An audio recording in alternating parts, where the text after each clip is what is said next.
Let it go この決意 Unbreakable 愛する世界に不正なアクセス許さないぜターゲットロックオン今すぐ出動 It's moving time 飛び込め危機の最前線シャットダウン完了特命戦隊ゴーダスター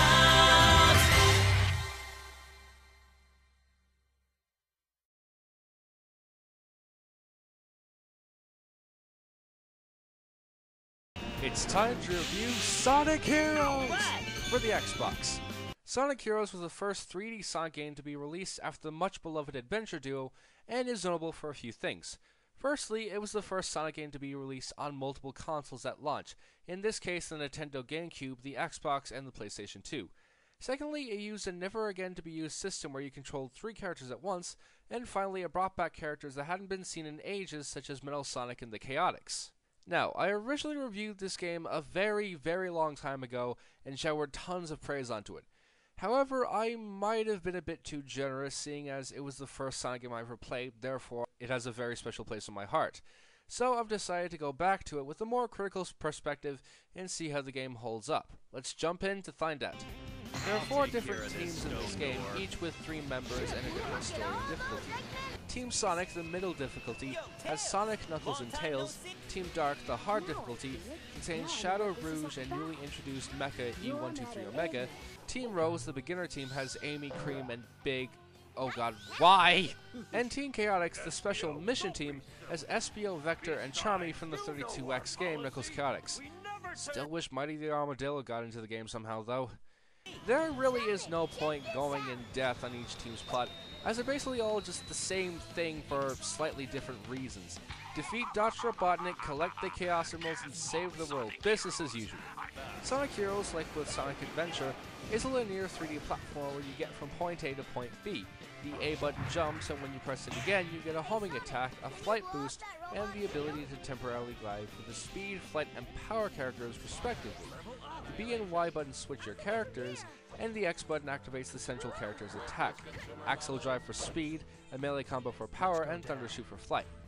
You're probably wondering at this point what are power, speed, and flight supposed to be. Well, they're the 3 character types for each team. The speed characters are Sonic, Amy, Shadow, and Espio. The power characters are Knuckles, Big, Omega, and Vector, and the flight characters are Tails, Cream, Rouge, and Charmy. Now, an important object you'll find everywhere are rings. As long as you have at least one of these guys, you can get hit a bajillion times and not die unless you fall into a bottomless pit or touch water. Also, when you defeat enemies, you sometimes get level up orbs, which upgrade the character whose wheel color corresponds with the ball's color. So blue upgrades speed, yellow flight, and red power. Something I forgot to mention in my original review is the Team Blast. At the top right corner of the screen, there's a meter that fills up when you collect or hit anything important, and when that meter is full, you get to pull off the Team Blast with the black or white button. The Team Blast essentially kills all on-screen enemies, but depending on which team you're playing as, you can get some kind of a bonus. Finally, in each level, there's a cage with a key in it. If you get to the end of that level still holding the key, you get to access the special stage, where you get the chance to get lives and collect a Chaos Emerald. Be careful though, since if you get hit even once while holding the key in the level, you'll lose it permanently until you find it in another cage. Upon playing the game again, I noticed a few flaws that I didn't see the first time.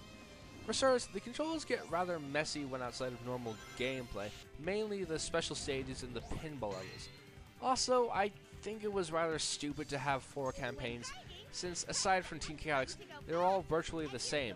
They should have just had Team Sonic and Team Chaotix with adjustable difficulty settings, so they could have done more with the concept instead of having to go to one point with 2 teams, and then go back to create new models, animations, and voices for the other 2 teams to get to that same point. Keep in mind that this particular issue is more of an annoyance, not an actual complaint, unlike this particular problem. The game is filled to the brim with dick moves, especially around the second act of each zone, particularly Bullet Train, Lost Jungle, and Final Fortress. While the Sonic Adventure games and the rest of the series, to be fair, have their fair share of dick moves, I don't think any of them had a section where you jumped onto a string that led to a rail, and just before you land on said rail, a train comes in to knock you off into the bottomless pit while you were completely defenseless. It's made even worse by the fact that when you die, you lose everything. Not just rings or level ups, but even the points you earned all go down the toilet the minute you die. Now, maybe it's just my nostalgia, but even despite all that, I actually still really enjoy this game. For starters, I really like the level design as it's reminiscent of the old Mega Drive games, and it looked pretty damn imaginative too, no more realistic nonsense, just good old fantasy madness. Not to mention that the graphics are really colorful and the frame rate never drops below 60 frames per second, despite how cluttered the screen can get at times. Heck, not even when you play it on the Xbox 360 does that happen, I can prove it. One thing that Sonic Heroes has over the much loved Sonic Adventure is that 70% of the game isn't just filler. Well, aside from the two teams, but aside from that, there isn't as much filler compared to Adventure. You're just put straight into the game, no nonsense, just finish the level as fast as you can and have a hell of a good time.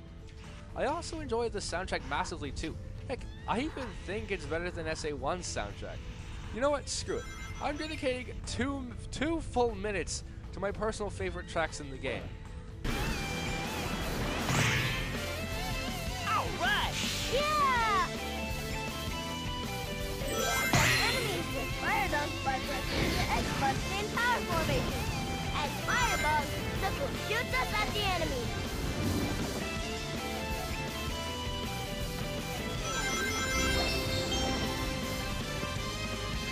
Take this, take this, take this!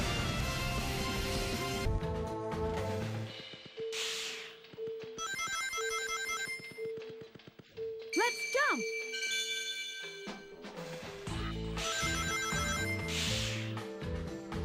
Jump!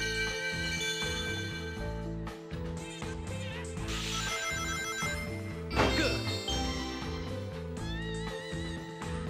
Let's jump!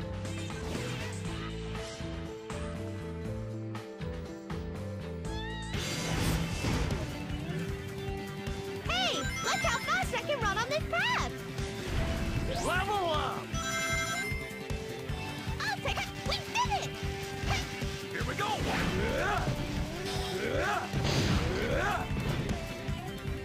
Let's go!